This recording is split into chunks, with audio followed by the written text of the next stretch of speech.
Hi, good morning. It's wonderful to be back here. Wonderful to see you here. I'm teaching this class because I wish a class like this had been taught when I was sitting in your seats as an undergrad here. This does not mean that it's a class you wish to be taught, nor does it mean that it's the right class for you. What I hope to do in the next couple of lectures is give you an idea of what this class is about so that you can decide whether or not it is for you. I came here in 1992 and started off as a computer science concentrator, and then had a mini epiphany halfway through my sophomore year. I realized that I was in a wonderful place with wonderful students around me, wonderful teachers. I was doing well academically. I was doing well in athletics. I was playing varsity squash at the time. I was doing well socially. Everything was going well, except for the fact that I was unhappy. And I didn't understand why. And it was then, in a matter of moments, that I decided that I had to find out why and become happier. And that's when I switched my concentration from computer science to philosophy and psychology, with a single question: how can I become happier? Over time, I did become happier. What had contributed most to my happiness was when I encountered a new emerging field. At that time didn't have the name that it has today, but essentially research that falls under or within the field of positive psychology. Positive psychology, studying it, applying the ideas to my life has made me significantly happier. It continues to make me happier. And it was when I realized the impact that it had on me that I decided to share it with others. That's when I decided that I wanted to be a teacher and teach this field. So this is Positive Psychology, Psychology 1504. And we'll be exploring this new, relatively new and fascinating field. And hopefully we will be exploring more than the field, ourselves. When I first taught this class, it was back in 2002, I taught it as a seminar and had 8 students. 2 dropped out. That left me with 6. The year after, the class became slightly larger. I had over 300 students. And then the third year when I taught it, which was the last time, I had 850 students in the class, making it at that point the largest course at Harvard. And that's when the media became interested, because they wanted to understand why. They wanted to understand this phenomenon that here you have a class that's larger than Introduction to Economics. How could that be? So I was invited by the media for interviews, whether it was newspapers, radio, television. And I started to notice a pattern during those interviews. So I would walk into the interview, we'd have the interview, and afterwards the producer or the interviewer would walk me out and say something to the effect of, well, thank you, Tal, for the interview, but you know, I expected you to be different. And I would ask as nonchalantly as I could, of course, as if I didn't really care, but had to ask anyway, how different? And they would say, well, you know, we expected you to be more outgoing. Next interview, at the end of the interview, same thing. Thank you for doing the interview, but, you know, Tal, I expected you to be different. And once again, nonchalantly, of course, I would ask, so how different? And he or she would say, well, you know, we expected you to be less introverted. Next interview, same thing. How different? Well, you know, more extroverted, more outgoing. Next interview, well, you know, less shy. Because, you know, I get very nervous in interviews. Interview after interview, literally dozens. More outgoing, more cheerful, less introverted, more extroverted, and on and on. But here is the best one. So this is one of the local channels here in around Boston. I go into the interview. We have quite a long interview, which I thought was actually pretty good.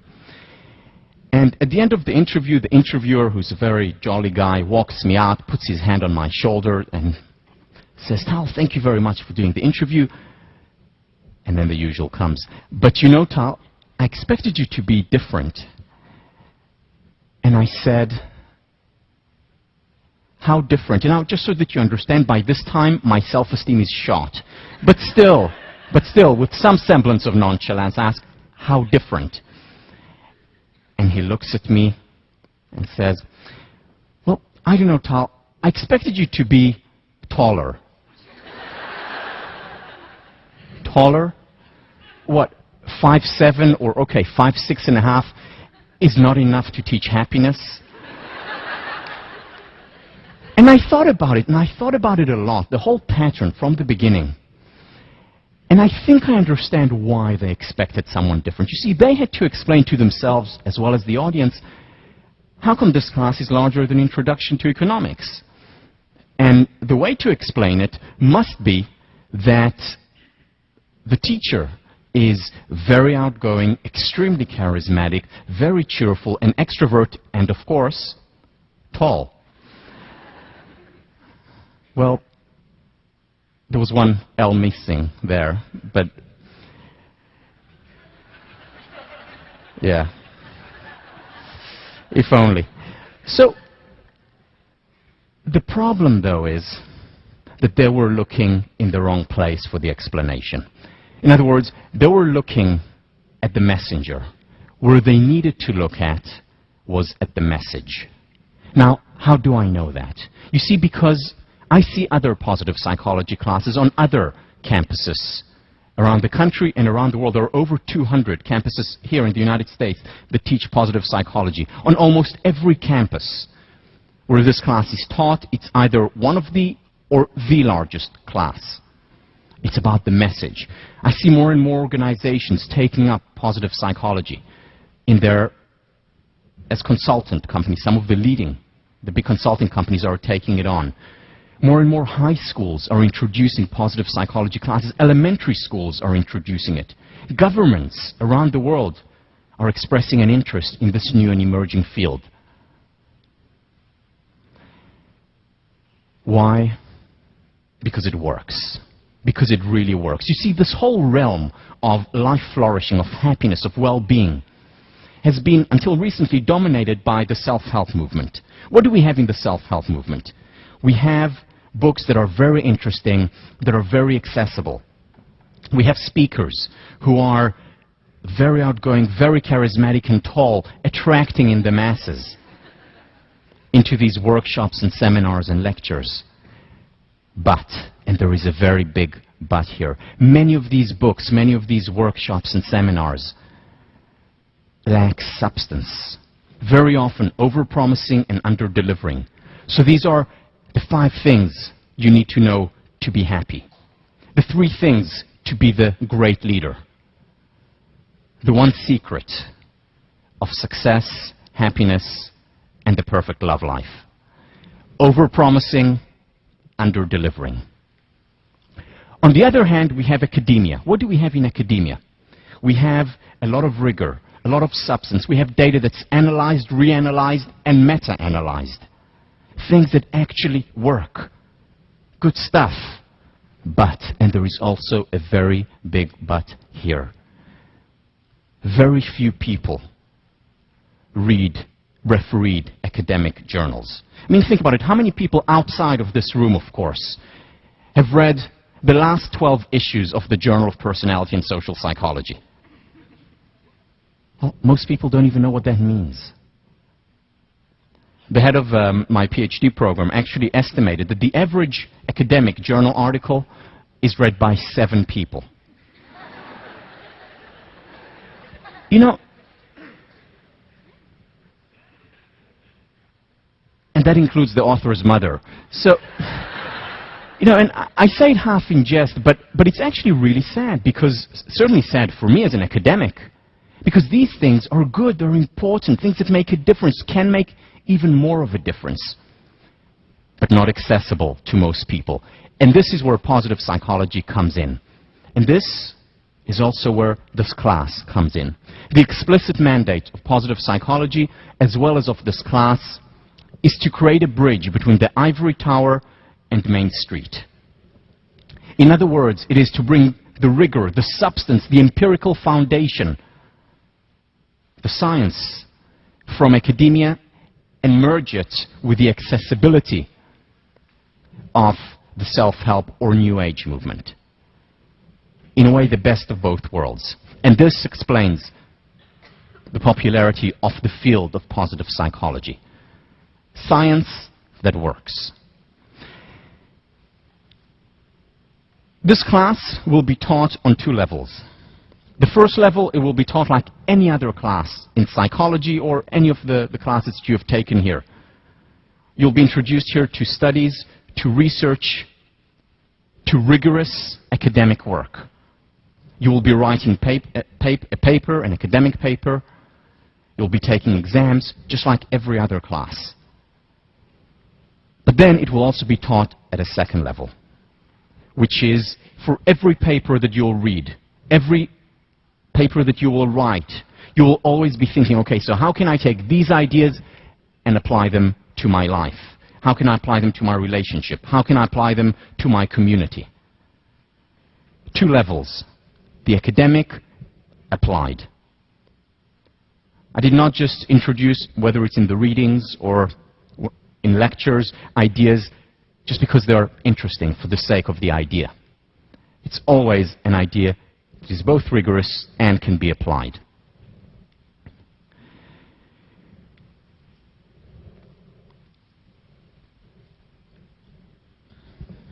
Just a few words about housekeeping. Some of the questions that I've already received from you before the class started. So this, unfortunately, is the last time that I'm teaching positive psychology or any other class for that matter at Harvard. Hopefully, within 2 years, probably not next year, but within 2 years, there will be positive psychology class offered, but I certainly cannot guarantee it. About feedback and questions. If you have any question, if anything is not clear, if you agree or disagree with something, email me or email your TF, and we'll always respond. Sometimes, if the question is asked by enough people, we'll respond to it publicly, always anonymously, unless you specify specifically that your name can be mentioned. But sometimes, you may be listening to a lecture, and then halfway through it, there's an emergency. There is something that you really have to ask, something that cannot wait. In that case, please just put your hand out, because you know it's like when you just have to go to the bathroom, just, you know, can't stop, can't wait, and when you gotta go, you gotta go. So we'll take a positive psychology break for that.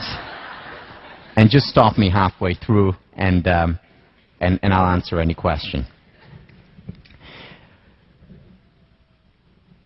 All the PowerPoints, as well as the videos of the classes, will be online. Will be available within a couple of days. Well, the PowerPoints will be available before, except for this lecture, will be available before, so that you can use them in class. The videos, unfortunately, cannot be made available before. We tried, couldn't figure it out. So they will be available within a day or two after. And the reason why they're up there, first of all, I do prefer that you attend lecture. I do prefer that you're physically here. You get things in the energy of the room with so many students that you wouldn't get just in front of your computer. But the reason why I do put them up is so that you have an opportunity, if you want to see it again, or if you happen to miss a class, that's perfectly fine. And also because, and this is also the reason why the PowerPoints are always available, I want you to be engaged in the material. I want you to be engaged in whatever it is that we're discussing in class, not necessarily thinking about getting down every word that I say on paper, remembering everything, memorizing everything. I want you to take, rather than passive notes of writing down what it says on the PowerPoint or every word that I say, I'd like you to take active notes. And that means being engaged with the material. For example, if you hear something, an idea that you say, oh, that's interesting, you know, star it, write it down. Or, okay, I think I'm going to start applying this. Write it down. Or, I want to tell my mom about this later. Or I want to talk to my roommates or my team about this idea. Write it down. Active note-taking as opposed to passive note-taking for two reasons. First of all, as I said, this class is a class about making a difference in people's lives. I would not be teaching the class just for its academic beauty, though there is a lot of academic beauty in this field. So write down if you have ideas that you think you can apply. The second reason why we should do that is because it's more, you'll remember more. Better retention, better understanding of the material if you're actively engaged as opposed to just taking down passive notes.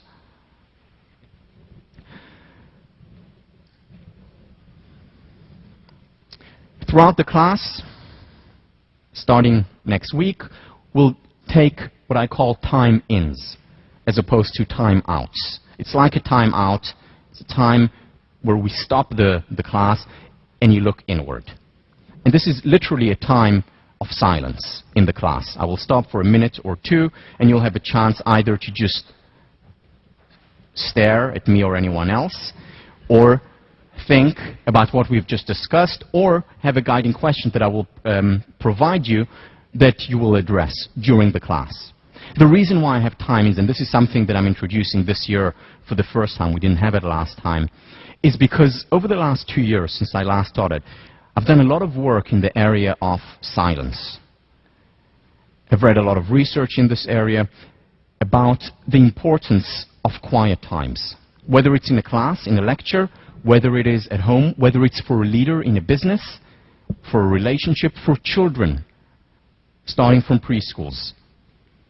Now, many of you, as you're going through these timings, if you decide to take the class, may think, well, you know, is this what I'm paying $40,000 a year for? To sit in a class and be quiet? Well, first of all, it will only be a minute or two at a time, maybe once or twice a lecture. But second, it may be the most important thing that you take from this class, the notion of embracing stillness. Let me read to you an excerpt from a study that was run by 2 MIT professors. By the way, all the names that I read that are not on the PowerPoints, you don't need to remember or write down. This is just for your edification. But so David Foster and Matthew Wilson. Both of them are from MIT and did the following study that I think confirms the importance of a time to look inside. What they did was they scanned the brains of rats while they were in a maze and after they went through the maze. And here is what they found. What the results suggest is that while there certainly is some record of your experience as it is occurring, in other words, when they were doing the maze, the actual learning, when you try to figure out what was important, what should I keep and throw away, that happens after the fact, during periods of quiet, wakeful introspection. What they showed was rats who went through the maze and then went through the maze again and again learned far less than rats who took time aside, chilled out a little bit after a maze, had a margarita, experienced, embraced stillness. This has implications, and they showed implications to human beings as well, not only those who are on the rat race, all human beings. So what they say is that replay might constitute a general mechanism of learning and memory, both learning, understanding, as well as memory, retention. When we reflect, when we replay the material, we're much more likely to retain, to remember what we have just been through. So the importance of time aside is cannot be overemphasized. In his wonderful book on teaching, Parker Palmer, it's called The Courage to Teach, says the following: words are not the sole medium of exchange in teaching and learning. We educate with silence as well. Silence gives us a chance to reflect on what we have said and heard. In authentic education, silence is treated as a trustworthy matrix for the inner work students must do, a medium for learning of the deepest sort. Silence is something that's missing from our culture. I know that many of you have probably read Zen and the Art of Motorcycle Maintenance, Robert M. Pirsig. Well, he has a second book out, less well known, called Lila. And Lila is an anthropological study of Native Americans. And what he does there is compare their culture to Americans from European ancestry. And one of the distinguishing characteristics between these two cultures is their approach towards silence. What he found was when he went and sat around with Native Americans, they would sit around the fire and hang out for 2-3 hours without saying a word. Just sit around, look at one another, smile, have a good time, introspect, just be there for hours. Whereas he points out that in our culture we feel very uncomfortable with the absence of words, with the absence of sound or noise. We have to fill up all the gaps. And this is an important cultural difference, and we pay a price for this lack of stillness. A price that I will talk about a lot when I talk about relationships,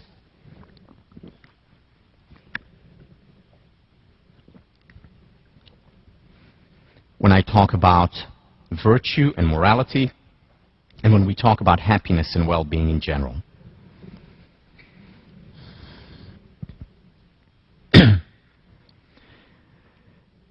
Let me give you a little bit of background on positive psychology, how it came about and how this class came about.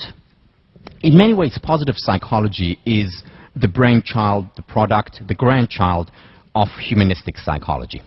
What we have in humanistic psychology is essentially a reaction to the existing psychologies of the time. The founders, considered the founders of humanistic psychology, in fact called it the third force. Why the third force? Because the first force was behaviorism, the work of Skinner, the work of Watson, the work of Thorndike. This was the first force. The second force was psychoanalysis, the work of Freud, Jung, Adler to some extent. This was the second force. And the third force, humanistic psychology, came as a reaction to it. First, as a reaction to behaviorism. Behaviorism looks at the human entity, at the person, as basically a collection of behaviors, as a box, like a billiard ball knocked around by reinforcements, by punishment, by reward. And what humanistic psychology said was that we're much more than just a billiard ball being knocked around. We have a spirit, we have a soul, we have cognitions and thoughts that matter. It's not just behavior that's important for understanding as well as improving life. And then psychoanalysis, the second force. What psychoanalysis is about, basically understanding mostly through the subconscious. That's how you understand it. That's how you improve the quality of life. There are defense mechanisms, there are biological instincts, neuroses, and if we understand these very often dark forces, we're better able to handle and deal with life, understand as well as improve the quality of life. Humanistic psychology says a human being is much more than that, much more than biological instincts, much more than neuroses, much more than a person who exists in a Newtonian reality, like a billiard ball. We need to value much more the human being. We need to give much more dignity and freedom to the person. There was a problem. The problem was with humanistic psychology is that it lacked the rigorous methodology. While it brought in many wonderful ideas, talked about the study of well-being, talked about the study of optimism, of kindness, of morality, of virtue, of love, relationships, of peak experiences, of self-actualization, of empathy, all these wonderful concepts that we'll talk about throughout the semester, it wasn't as rigorous about its epistemology, about how we form ideas and how we learn. And that's why, in many ways, largely, not completely, but it largely morphed into the self-help movement. Interesting ideas, good ideas, important ideas, certainly good intentions, but to some extent without the academic rigor. And that's why it lacked to have the impact on academia. That's why we don't have hardly any humanistic psychology classes offered at universities today. There are very few still around. And this is why also a lot of it became the new age, essentially. But still, it's humanistic psychology that has, in many ways, fathered and mothered, as we'll see, positive psychology. So let's meet the grandparents. People like Rollo May, people like Carl Rogers, and more than anyone, Abraham Maslow. Was the American Psychological Association president, was a professor just down the road here at Brandeis. And he introduced this humanistic psychology. In 1954, he wrote a chapter called Toward a Positive Psychology. 1954. In it, he said we need to also research kindness and goodness and happiness and optimism. In many ways, was way ahead of his time. Then, if Maslow is the grandfather, then Karen Horney is the grandmother. Initially a psychoanalyst, trained through the works of Freud, realized that the focus has been too much on the negative, on neurosis, on psychosis, and said we also, not only, but also have to focus on what is working in the human organism. We have to look at the fine qualities and cultivate those, because part of being human is being those things as well. In many ways, brought about the movement toward humanistic psychology, and through that, positive psychology. Aaron Antonovsky, the third person I would consider the grandfather, brought in the idea of focusing on health. He has a new concept, or he introduced a new concept. I'm still here, don't worry. He introduced a new concept which he called, it's his own neologism, salutogenesis. Salutogenesis, saluto-health, genesis, origin. The origin of health. And this was an alternative model to the conventional wisdom model of pathologies. So instead of just studying pathologies, whether it's in physical health or psychological health, we should also study the origin of health. In many ways, that is what preventative medicine is about. So this was a novel idea back in the 1970s when he introduced it. And we'll talk a lot about Aaron Antonovsky. Now the parents. Marty Seligman, considered the father of the positive psychology network of scholars, started the field in 1998. Like Maslow, he too was the president of the American Psychological Association, and as his mandate during his presidency, he had two aims. The first aim, to make academic psychology more accessible. In other words, bridge Ivory Tower and Main Street. This was the first aim of his presidency. The second aim was to introduce a positive psychology, a psychology that will look at also things that work, that will not just study depression, anxiety, schizophrenia, or neurosis. A psychology, a network of scholars who will focus on love, relationship, self-esteem, motivation, resilience, and well-being. And he introduced these ideas, and it's all been literally uphill from then. Before Marty Seligman, this happened all in 1998, and we'll talk about it a little bit more next time. This all happened in 1998. Long before 1998, our very own Professor Alan Langer did research in all these areas, bringing the humanistic spirit and combining it with the academic scientific rigor.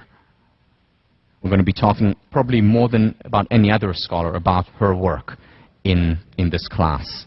And another person from Harvard, one of the parents of positive psychology, was Philip Stone, who passed away 2 years ago, yesterday. Both Langer and Stone were my thesis advisors, introduced me to the field of positive psychology, into this research. In 1998, when they had the first Positive Psychology Summit, Professor Stone took me along with him. I was his graduate student. In 1999, he taught the first positive psychology class at Harvard, one of the first in the world. I was his teaching fellow. A couple of years later, he taught it again. Again, I was his teaching fellow. And then, when I graduated, he suggested that I take over his class. And here we are today.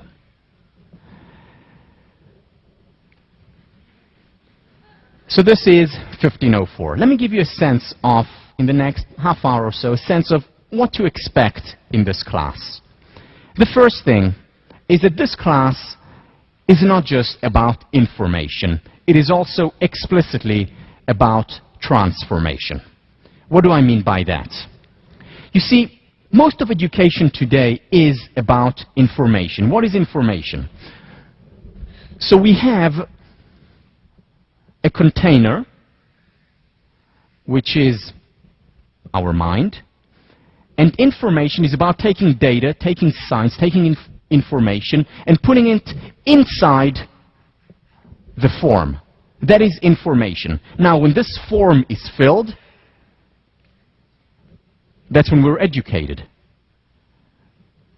More information, more data, better. Not enough. Because it's not just information that determines our well-being, our success, our self-esteem, our motivational level, the relationship and the quality of our relationships. It's much more than information. Transformation is about taking this form and changing it. Change, form, shape. Change the form. This is transformation. This is a distinction that I learned first from ed school professor Robert Keegan, who talks about this. Information in and of itself is not enough. Think about this example. You go for an athletic meet. Your aim is to get into the top 3, to be a medalist. You come in number 8. What's the analysis? What is the interpretation? Terrible. I just failed. You feel deflated, enervated. On the other hand, the exact same event, you came 8th when you expected to be top 3. You can interpret it as, okay, so what have I learned? I need to work even harder. You become even more energized. You learn from the experience. In other words, the same objective information, which is, I got 8th, I expected top 3. The same information, very different interpretation. One is a disaster, the other interpretation is an opportunity. One leads to loss of energy, the other one to an increase in energy. Or think about another very common example. We know of many people around the world who seemingly have everything, who are doing well, who have more than they need, and yet they're unhappy. And then there are people around the world who have very little, and yet never stop to celebrate life. And then we have the other way around as well. People who have everything and appreciate it and enjoy life. And people who have very little who see themselves as victim. In other words, it's not just the information that goes in, it's also the shape, the interpretation, the perception, the focus. And that is determined by the shape of the form.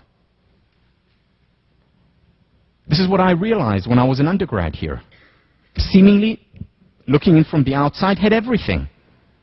Doing well, sports, academics, socially, and yet my perception, my focus, my interpretation of life, not that great. Wasn't happy. The interpretation matters very often a lot more, as we'll see, than the information that goes in. One of the sentences that I'll repeat throughout the class is that happiness is much more contingent on our state of mind than on our status or the state of our bank account. And that's where transformation comes in, and that's why it's so important for well-being. What that will look like in practice is that we will cover not so much information, we'll uncover much more. And I don't mean that in the Berkeley sense of the word. I mean that in the academic sense of the word. In other words, what we'll do is uncover potential that we have inside us, that we've had inside us all along. Maybe we just didn't see, or maybe it was obscured by something or another. We'll uncover it so that we can utilize it, so that we can focus on it, so that we can perceive it. Here's a story just to illustrate this. So this is Michelangelo. One day he was asked by a journalist of his time, how did you create this most amazing masterpiece, David? To which Michelangelo responded, it was easy. I went to the quarry, I saw this huge piece of marble, and in it I saw David. All I needed to do was to chip away the excess stone, to get rid of the marble that shouldn't have been there. And when I got rid of this excess stone, there was David. Now obviously, easier said than done, but the story captures the metaphor of what this class very much is about. It's about chipping away the excess stone. It's about getting rid of limitations, of barriers, whether it's the fear of failure, something that we didn't have as kids, but today most people in our culture have it. It's about chipping away perfectionism that is debilitating and that often hurts us. It's about chipping away our ability for success because maybe we're afraid of success. Maybe we feel guilty about some of the things that we have in our lives and that in turn limits us. Maybe it's about chipping away the limitations in our relationships and why we don't thrive within them. This is what this class is mostly about. As Thoreau says, the soul grows more by subtraction than by addition. By getting rid of these limitations that are preventing us from fulfilling our potential, because our potential is in there in nature, and we'll talk a lot about human nature. It's there, whether it's through God, whether it's through evolution. We have a lot of potential that over time, with external voices, with being part of our culture, that very often these limitations are put on top of us, just like the excess stone. Lao Tzu, in pursuit of knowledge, every day something is acquired. In pursuit of wisdom, every day something is dropped. Knowledge is about information. Wisdom is about transformation.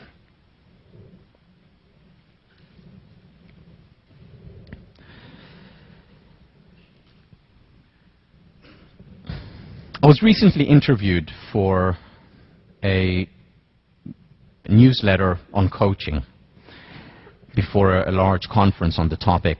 And the interviewer asked me, so what tips, what tools can you give from positive psychology? So I talked about some of the quote-unquote greatest hits. The importance of gratitude, the importance of physical exercise. I talked about the importance of spending time on our relationships, about taking time aside and simplifying, and so on and so on. And as I was going through my long list, she stopped me and she said, Tal, this is all good, important stuff, I know, but our readers already know that. I'm looking for the wow factor. Come on, surprise me. What can you tell our readers? And I thought about this question for a minute, and I realized that There is no wow. And I told her that. You know, if there is a wow, the wow is that there is no wow. That's it. You see, because the overnight transformation emperor, the emperor of quick fixes, has no clothes. Doesn't exist. It's over-promising and under-delivering. You know, a good life, a fulfilling life, a rich life includes ups and downs, includes pain and getting up again. It includes failure and getting up again. It includes success and celebrating it. Victories and losses, ups and downs, as we'll talk about next week. It's not about this one secret, one wow to the good life. And many of the things that you will learn in this class, you would have heard of before. Probably nothing new to you. You already know it inside of you. And you're going to say, well, this is common sense. And yes, a lot of it is common sense. However, as Voltaire once said, common sense is not that common. And this especially applies to application. So the aim of this class is to make common sense more common, especially in the realm of application.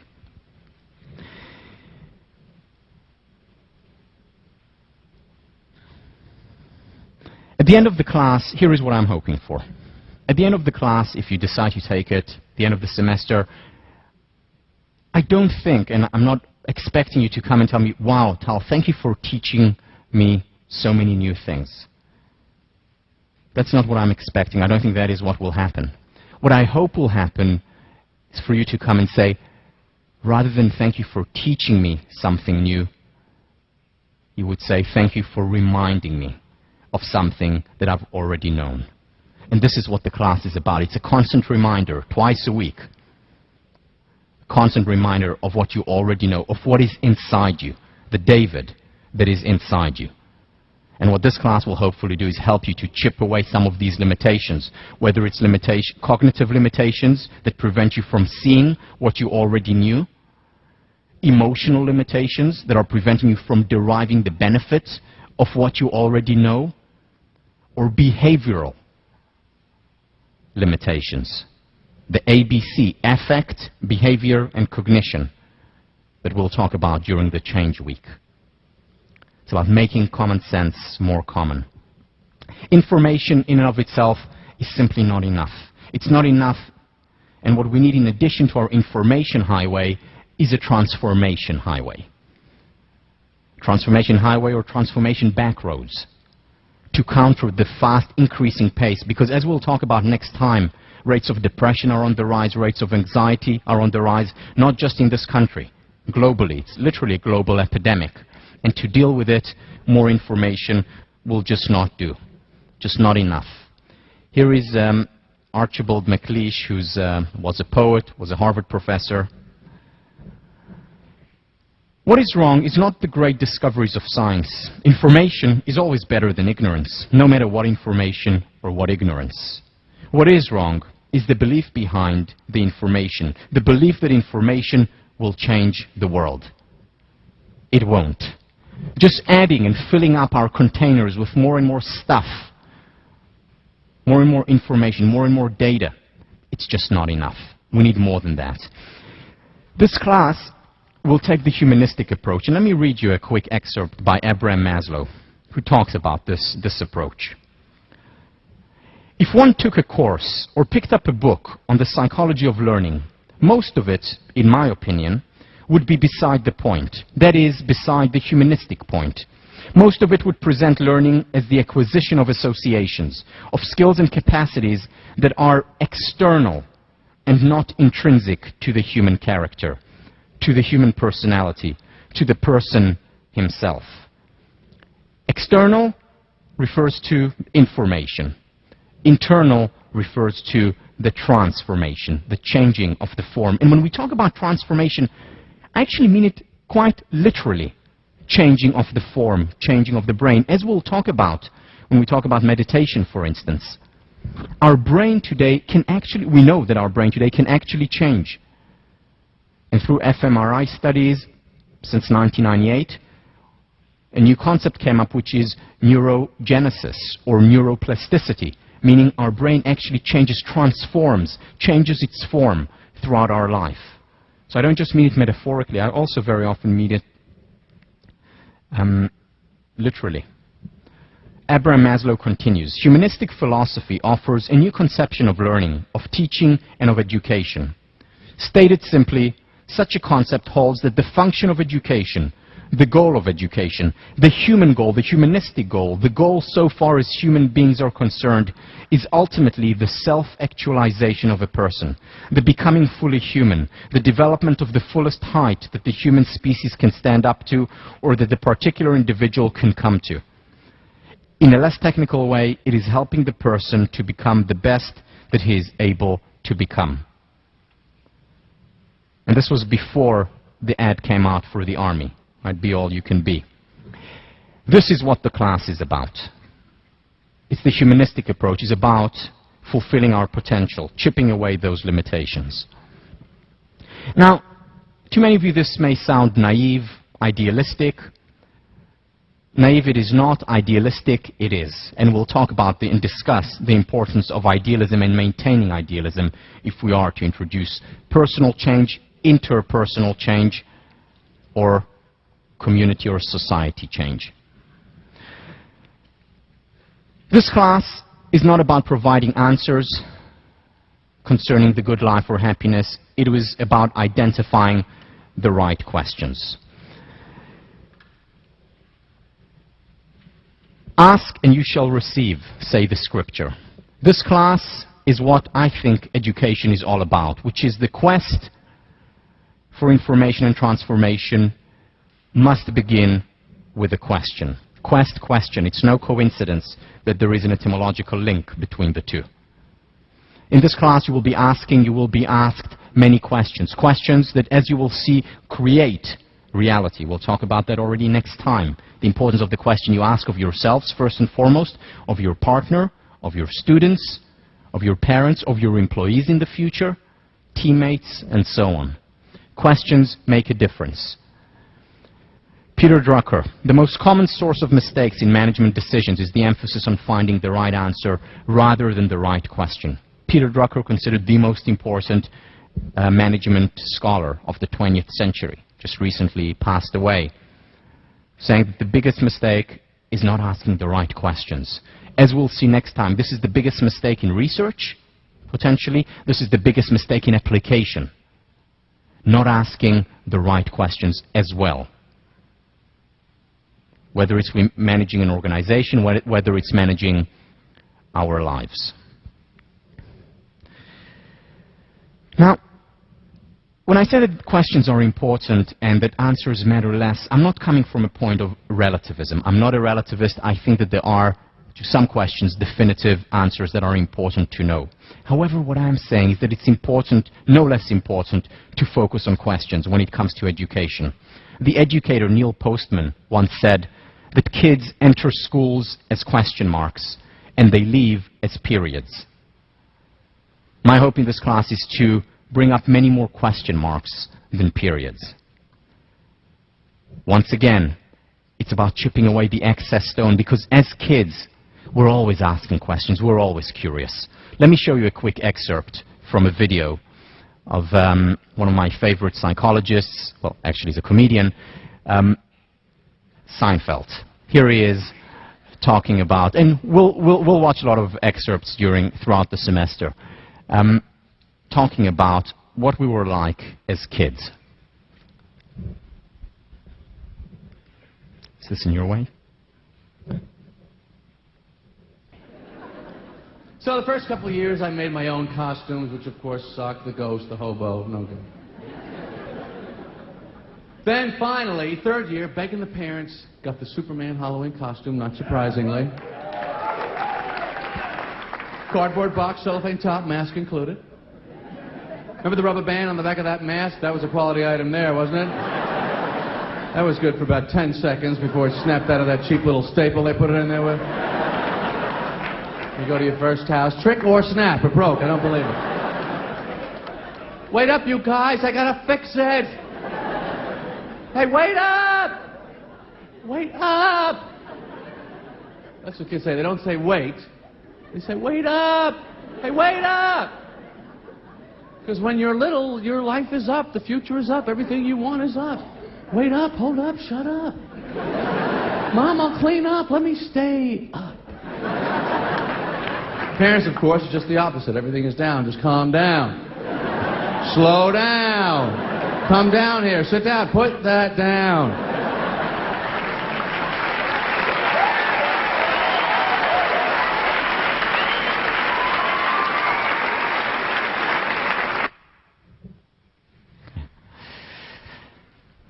So again, this curiosity, this looking up, this opening up, as opposed to closing down that kids have, this notion, this is what I hope will happen in this class. The one real object of education is to leave a man in the condition of continually asking questions. So here's a longitudinal study that was done by John Cotter. John Cotter, professor of leadership and management at the business school across the river, came to Harvard in 1972, joined the faculty, and started to follow Harvard class, MBA class of 1973, and followed them for 20 years. And what he was interested in was to find out all the information that he could about this class. What he found 20 years later, early 90s, when the study ended, was that these students were ex-students were extremely successful, very wealthy, having a lot of impact, whether it's on their organization, the community, did extremely well. But within the large group of highly successful Harvard MBAs, he found a small group that was extraordinarily successful, more successful than the rest of the group, whether it's in terms of income, whether it's in terms of impact, whether it's in terms of overall quality of life. Extraordinarily successful. And what he wanted to identify was why. What distinguishes this small group from the rest of the pack? Very successful, but not quite as successful as that small group. And he found only two things. It was not their IQs that made no difference whatsoever to their long-term success. It was not where they came from, pre-MBA, what they did, had nothing to do with it. Two things alone mattered in terms of determining who will be the extraordinarily successful and the rest. The first thing was that the extraordinarily successful groups really believed in themselves. They thought they could do well. They were driven. They were motivated. And we'll talk about that in future lecture as beliefs are self-fulfilling prophecies. They thought, I'm going to make it. I'm going to succeed. That's the first thing, this sense of confidence. The second thing that he found was that this group, they were always asking questions. Always asking questions, initially of their boss, later of their employees, of their partner, children, parents, friends. They were always asking questions. They were always at this state of curiosity, always looking up, opening up, wanting to understand the world more. They didn't say, okay, now I have my MBA. That's it, I know enough. They were lifelong learners. They were always asking questions. These two distinguishing characteristics account for the difference between the extraordinarily successful and those who were successful. The question that has guided me, whether it's in writing the book, whether it's in creating this class, whether it's first and foremost my personal life, is what I call the question of question, which is, how can we help ourselves and others, individuals, communities, and society become happier? Note that it is not about helping ourselves and others become happy. It is about becoming happier. Why? Because many people ask me, so, Tal, are you happy? And I can't really answer that question. I don't know what it means. Why? Because, how do I determine whether or not I'm happy? Is it compared to someone else? Is there a certain point beyond which I become happy? Happiness is not a binary either or, 0, 1. Either I'm unhappy or I'm happy. Happiness resides on a continuum. So my answer to this question, am I happy, is today I'm happier than I was 15 years ago when I started focusing on this pursuit. 15 years from now, I certainly hope to be happier than I am today. Happiness is a lifelong pursuit. And hopefully this class is part of that pursuit, but just part. You will not be happy at the end of the class. Hopefully you will be happier. Because many people sit here, during the lectures on self-esteem, for example, or when we talk explicitly about happiness, and they say, wait, do I have high self-esteem, thinking about themselves? Do I have high self-esteem or low self-esteem? Irrelevant. Important, impossible to answer also. The question is, how can I improve my self-esteem, my healthy self-esteem, not narcissism, of course? How can I become happier? That's the important question. And this is the question of questions. This class is not a survey of positive psychology. If you want a survey of positive psychology, I can recommend some excellent textbooks, whether it's by Lopez or by Peterson, great textbooks. There's also the Handbook of Positive Psychology, which is a huge book with most of what you want to know about the field. You can also use it in self-defense, very useful in that respect. But a wonderful book, very well written, very accessible in the spirit of positive psychology. But this is not that. This is not a survey of positive psychology. What it is, it's a selective exploration of the question of questions. In that way, it is eclectic. My background is in psychology and philosophy. I studied organizational behavior. I worked as a consultant in business for a few years, still do some work there. I worked in the field of education, do a lot of work in the field of education, and I take from all these areas. I also draw on, not just on positive psychology, I draw on clinical psychology in this class, I draw on cognitive psychology, social psychology, and so on. It's an eclectic class because my guiding question was, what would contribute to happiness? And if something within psychopathology I thought could contribute to our well-being, I took that and used that. If something from the field of consulting and organizational behavior contributes, that became part of the class. As much as I could fit in, of course, in one semester. So the class is eclectic. The class is not cross-cultural. I will bring in ideas from Eastern thought. I lived in Asia for a few years, worked there, studied and continue to study the Eastern philosophies and psychologies, but my training primarily is in Western psychology, and the focus of the class will be that. However, that doesn't mean that positive psychology doesn't apply to people from different places in the world.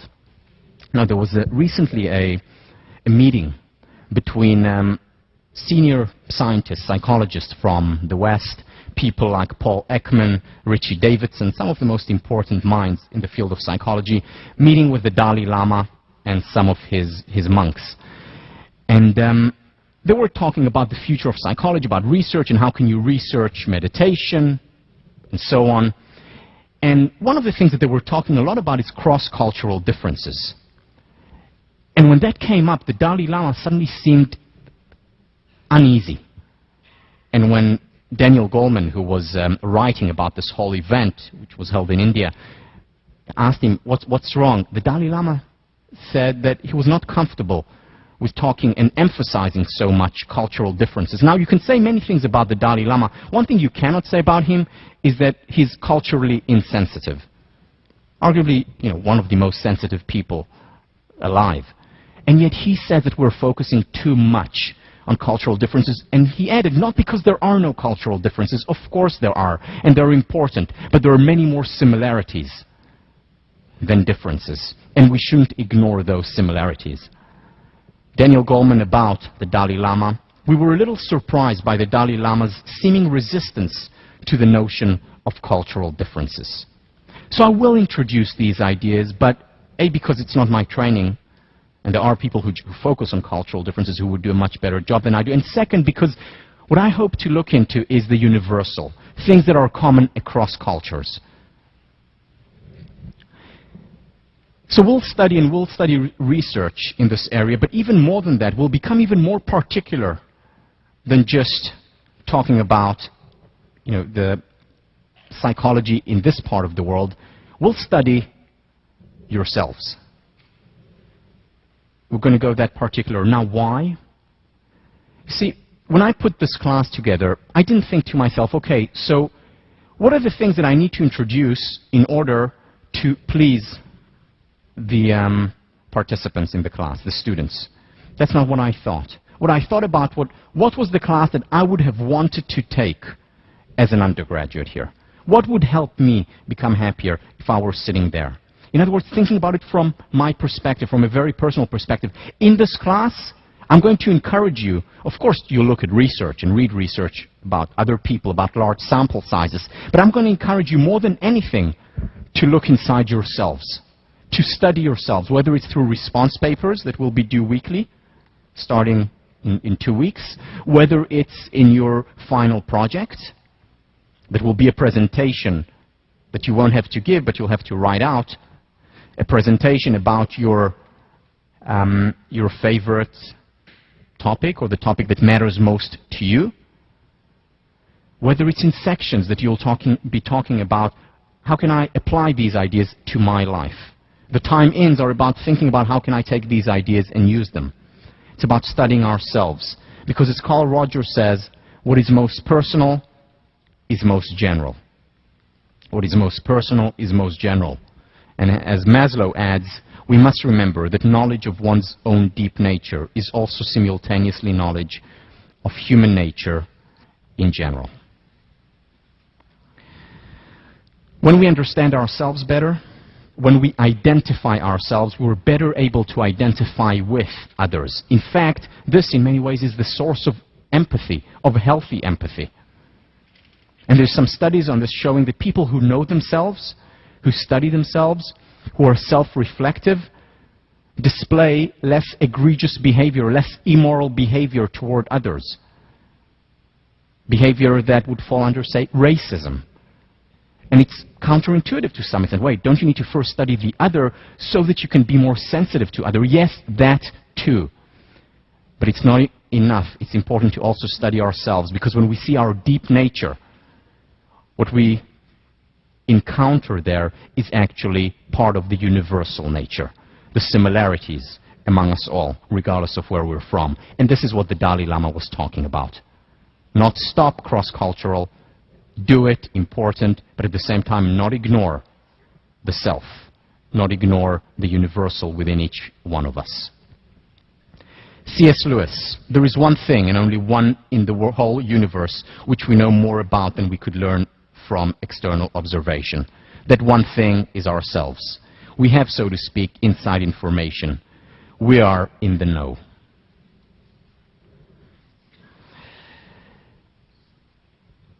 Now, there are, of course, biases when we study ourselves, which is why it's not enough to just study the self. It's important to counter it, to add to it academic work, studying others. And that's why we will do some research, or study research, as well as do some searching inside us. Both are important. We shouldn't, just because there are biases and mistakes that are potentially can be made, it doesn't mean we need to throw out the baby with the bathwater and stop studying ourselves. So we'll do that, or rather you will do that, probably more than in any other class on campus. Finally, this may be news to you, but this is not English 10A or Math 55. Meaning you will not have to read as much as you would read for 10A or for a history class, and this class is not as difficult as Math 55. So you can rest assured, though I'm sure there are some people here who took the class. This class, at the same time, is about rigorous fun. Fun because it's fun to study ourselves. Sometimes it hurts, and sometimes we see things that we may not like, but overall, it's fun, it's interesting. And at the same time, it's rigorous, based on research. Now, many of the ideas that you will encounter in this class are very simple, very accessible, common sense. However, they're simple, not simplistic. And here is the difference. Here is the difference. See, Oliver Wendell Holmes, at least this quote is attributed to him, not 100% sure it's his, said, I would not give a fig for the simplicity on this side of complexity, but I would give my life for the simplicity on the other side of complexity. What Holmes means here is that he doesn't care about just simplicity, easy, off-the-cuff, whimsical ideas. What he does care about, though, is the simplicity that comes after we have chewed the idea, after we have digested it, after we have thought about it. Ideas that have been worked on. And if on the other side of complexity we can reach simplicity and common sense, that's great. That's what he is interested in. That is also what positive psychologists, researchers, whom we'll discuss throughout the semester, are interested in. The simplicity on the other side of complexity. And there's a very big difference between these two kinds of simplicities. Even though, on the face of it, they may, at times, look similar. What this class requires is a very different kind of effort. A very different kind of effort to other classes. Again, it doesn't require the kind of effort that you would need in 55 or in English 10A. The kind of effort that it does require is the effort of application, of applying it to your lives, of introducing behavioral, actual change to your life. And before we go into some of the technicalities of the class, such as the syllabus, I want to end with a story about Peter Drucker. Peter Drucker, whom I quoted earlier, father of the study of management in modern times. Peter Drucker lived to the grand old age of 94, passed away just a couple of years ago, and toward the end of his life, while he was still 100% lucid, it was more difficult for him to be mobile and to go into organizations. So what he did was invite people who wanted consulting from him, wanted to learn from him, would come to his home. And he had presidents and prime ministers of countries, he had CEOs of Fortune 500 companies come and spend the weekend with him. And on Friday, this is how he would start every session with every world leader. Whether in business, whether in non-for-profit, whether in politics. He would say to them the following: on Monday, I don't want you to call me up and tell me how wonderful it was, meaning how wonderful the weekend was. On Monday, I want you to call me up and tell me what you're doing differently. At the end of the semester, or at the end of a lecture, if you enjoyed it, by all means, tell me that you enjoyed it, that it was fun. But more important, it is what you're doing differently. How this has an impact on your life, and that takes effort. We're going to spend a whole week talking just about change, nothing directly related to positive psychology, just about change, because it is so difficult to change, because we know that most organizational change fails, because we know that most individual change fails, unless we introduce behavioral change along with our cognitive and emotional change. Affect and cognition is not enough. Behavior has to be there as well. What are you doing differently? Now, to do things differently very often takes courage. Some of your response papers that you will hand in are, none of them are graded. They're all just graded pass, fail. You have to hand them in, and then you pass. But some of them will be maybe the most difficult papers that you have written here. For some, they'll be the easiest, and things will just flow out. That's about introducing change. That's about reflecting. That's about taking time in. That's about chipping away the excess stone. And it can only be done through this kind of effort. So if you really want to make this class to make a difference in your life, it's up to you. I'm going to introduce you to the material. I'm going to introduce you to this wonderful new field of positive psychology. What is up to you is to then take it and apply it. I want to talk a little bit about the syllabus and the requirements, and then I'll give some time for questions. But before I do that, I would also like to welcome, I know that some of you are watching this from home, to the Extension School students. It's wonderful to have you here. Do come and visit once in a while. And you'll be working with, obviously as part of this class, but also with Deb Levy, who is the head teaching fellow for the Extension School. The head teaching fellow for the FAS class is Sean Acor, and I'd like just to invite him for just for a few words,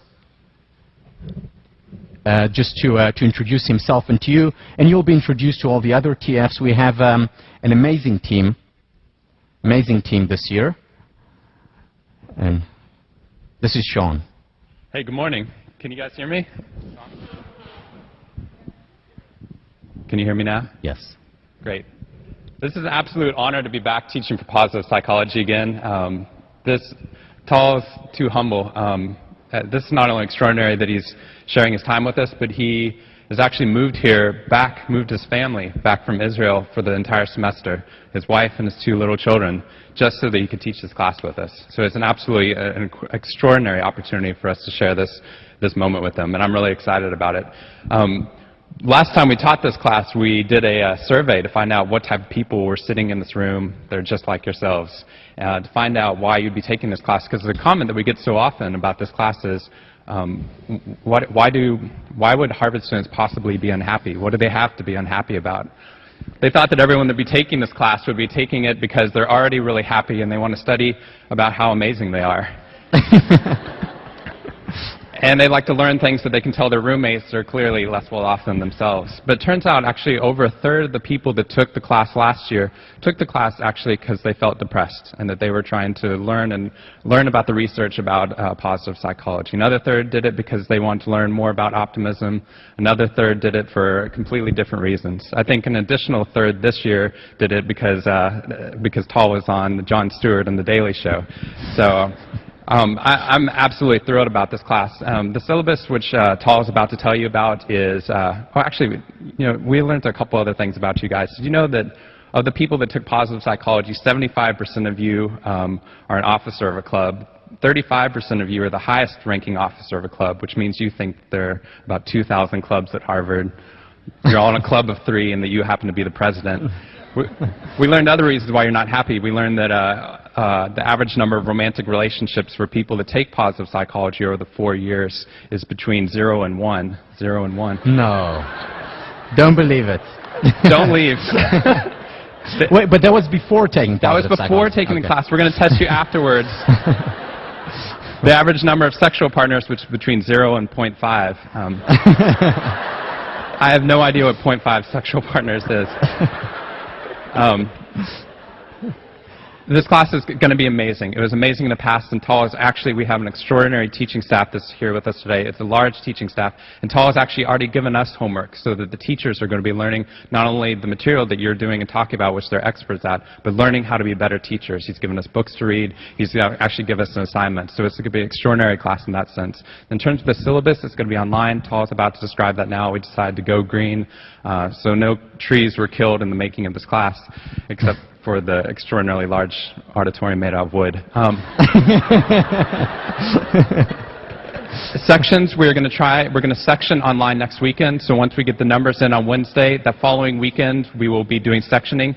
That gives you a very short turnaround time, but that way that you can give me Monday to change your sections if you need to, which we hope you won't, and sections will start that following week.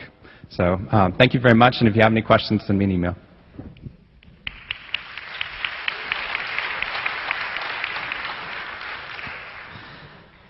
Okay, so I don't think I'll have to explain to you why. There's one lecture in the semester that I don't teach, and Sean will teach it, and that is the lecture on humor. Figure out why yourselves. I do think you have to walk your talk if you're teaching something. The syllabus.